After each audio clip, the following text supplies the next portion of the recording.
நம்ம இன்னைக்கு பார்க்க போகிறது வந்துங்க உப்பு தண்ணி பிரச்சனைக்கான சொல்யூஷனு. இப்போ நீங்கள் பார்த்துட்டு இருக்கிறது வந்து சாஃப்ட்னர், வாட்டர் சாஃப்ட்னர் இந்த வீட்டில் போட்டிருக்காங்க. இந்த சாஃப்ட்னர் போட்ட பிற்பாடு பார்த்தீங்கன்னா இதோட ரிசல்ட் வந்து ஒன்றும் அந்தளவுக்கு வரல.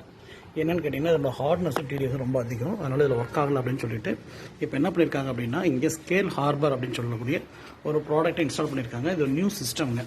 இந்த சிஸ்டம் எதுக்கு அப்படின்னா ஸ்கேல், அதாவது தண்ணீர் அதிகமான உப்புத்தன்மை இருக்கு இல்லைங்களா, அதுக்காக யூஸ் பண்ணுற ஸ்கேல் ஹார்பரு. இது கம்ப்ளீட்டாக ஆட்டோமேட்டிக்காக ஃப்ளஷிங் பண்ணக்கூடிய ஒரு சிஸ்டம். சரி, என்ன அப்படின்னா இதில் மெயின்டெனன்ஸ் வந்து சுத்தமாக இதில் கிடையாது. இந்த கண்ட்ரோல் பேனலில் வந்து பவர் இங்கே போகுது. இதுக்கு பவர் யூஸ் ஆகக்கூடிய பவர் பார்த்தீங்கன்னா 35 to 55 வாட்ஸ் தான் யூஸ் ஆகும். ஸோ தண்ணி வந்து இதில் இன்புட் உள்ளார போகுதுங்க, இது அவுட்புட் வெளியில் வருது. ஸோ இந்த தண்ணி வந்து இதில் போகும்போது பார்த்தீங்கன்னா இதுக்குள்ளே தண்ணியில் இருக்க ஸ்கேல்ஸ் ஃபுல்லாக வந்து இங்கே பிடிச்சிக்குது. உள்ளார வந்து எலக்ட்ரோட்ஸ் இருக்குது, அந்த எலக்ட்ரோட்ஸில் ஃபார்ம் ஆகிடுது, பிடிச்சிக்குது. தென் இந்த வாட்டர் வந்து மேலே போகுதுங்க.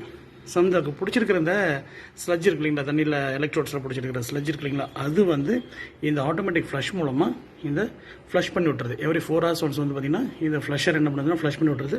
ஃப்ளஷ் பண்ணும்போது பார்த்திங்கன்னா இந்த தண்ணி வந்து வெளியில் வந்து போயிடும்.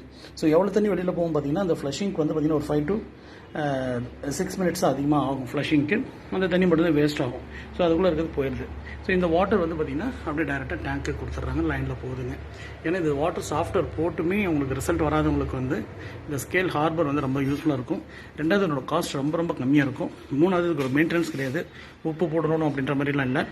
நாலாவது வந்து பார்த்திங்கன்னா தண்ணிக்கு எந்த மாதிரி தண்ணியாக இருந்தாலும் சரி இது போடலாம், ரிசல்ட் நம்ம கண்ணிலே பார்க்கலாம். ஒர்க் ஆகுதா இல்லையன்றது நமக்கு நல்லாவே தெரியும்.